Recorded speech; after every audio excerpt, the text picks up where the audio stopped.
Today on Hot Potato, we're going to talk about why Mikasa is a pervert.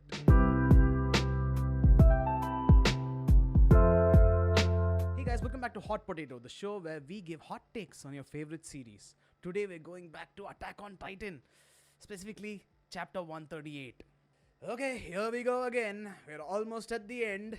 Now, I'm saying this right now. I think Attack on Titan is a fine show. It's not terrible, it's decent. However, I really feel like it's not great. And it's definitely not as good as it's hyped up to be. Now, I really feel like the fan base destroys the story a lot. Like, it's kind of a Rick and Morty situation where your IQ needs to be high enough to actually understand the plot.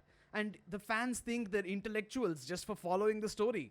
Did you understand Attack on Titan? Yeah, of course I did. Yes, it has a few mature themes, and yes, it has a good story, but please, let's not pretend like it doesn't have its flaws. It's not the pinnacle of anime. There's a lot wrong with it. And now we go to chapter 138. Mikasa is totally in love with Eren, and Eren looks at her like a mother or sister figure. This was confirmed by Isayama, by the way. First, we have Mikasa dreaming about a future with Eren with the few remaining years that he has left. And then she snaps back to reality, realizes she's in the middle of a genocide, and decides to, jump in and kill Eren. Like, she actually jumps straight into the founding Titan form's mouth, sees Eren over there, and cuts off his head. Now, just a minute. That's a little weird on its own, isn't it? Because they fought Eren so many times. They've cut off his head multiple times, blew it up with Armin's Titan, and somehow he still survived. And here, he just one cut, and he's dead? Now what happens next is even worse. Mikasa cuts off Eren's head, grabs it, and then kisses it. Ugh!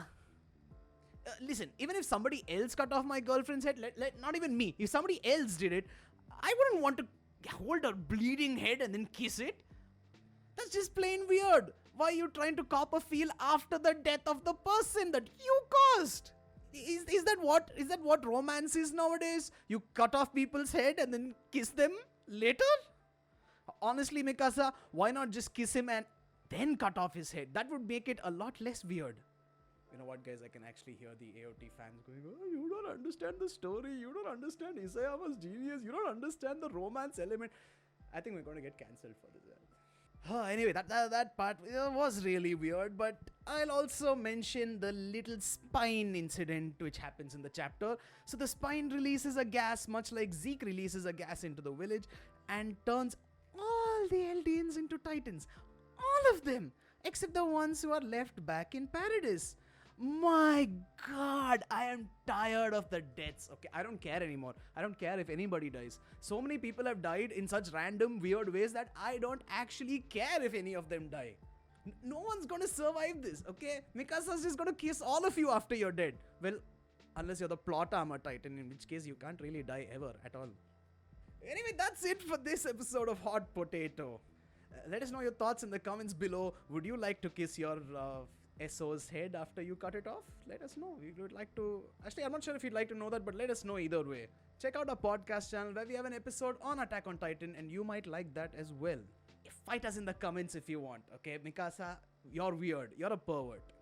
Anyway, like, share, follow, and we shall be back to give you opinions on something you love next week.